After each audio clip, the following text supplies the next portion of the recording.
School থেকে পালিয়ে গঙ্গায় স্নান করতে আসে তিন বন্ধু। গঙ্গার জলে নামতেই তলিয়ে যেতে থাকে তিনজন। দুজনকে বাঁচানো গেলেও তলিয়ে যায় নবম শ্রেণীর ছাত্র নিলয় প্রামাণিক।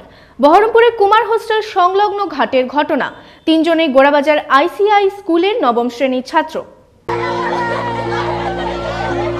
বহরমপুরে কুমার হোস্টেল সংলগ্ন ঘাটে ঘটে গেল মর্মান্তিক দুর্ঘটনা। তিন বন্ধু মিলে গঙ্গায় স্নান করতে এসে তলিয়ে গেল একজন। তিনজনে গোড়াবাজার আইসিআই স্কুলের নবম শ্রেণীর পড়ুয়া। জানা যায় স্কুল থেকে পালিয়ে গঙ্গার ধারে বসেছিল তিন বন্ধু।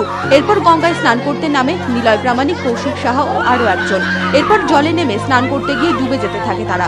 জলে ডুবে যেতে দেখে ঘাটে থাকা মহিলারা কোনো রকমে দুজনকে উদ্ধার করতে পারলেও গঙ্গায় তলিয়ে যায় একজন।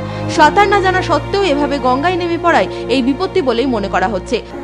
দিয়ে চান করতে করতে আসলো, দিয়ে আমরা জানছি কি সাঁতার কাটছে, সাঁতার কাটতে কাটতে দিয়ে যখন ডুবছে তো আমরা দুটো ছেলেকে গাড়ির কাপড় করে ধরে টানছিলাম। দিয়ে তাকাতে ওই ছেলেটাকে ধরতে যাবে, হাত পিছলে দিয়ে চলে ডুবে গেল। হামেশা স্কুল থেকে ঘাটে এসে বইয়ের ব্যাগ, সাইকেল রেখে খেলা করতো ওই ছাত্ররা, এমনটাই দাবি স্থানীয়দের। প্রতিদিন সাইকেল নিয়ে এখানে তিনজনে আসে, সাইকেলটা এখানে লাগানো থাকে, ওরা চান করে।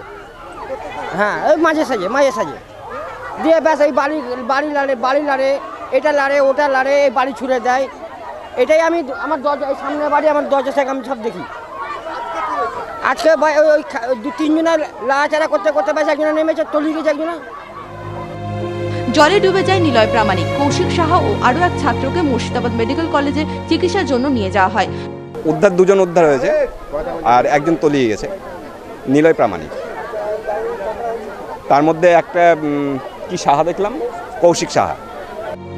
ঘটনার জেরে চাঞ্চল্য ছড়ায় এলাকা জুড়ে। খবর পেয়ে ছাত্রের পরিবারের লোকজন ছুটে আসে ঘটনাস্থলে। এলাকা জুড়ে শোকের ছায়া।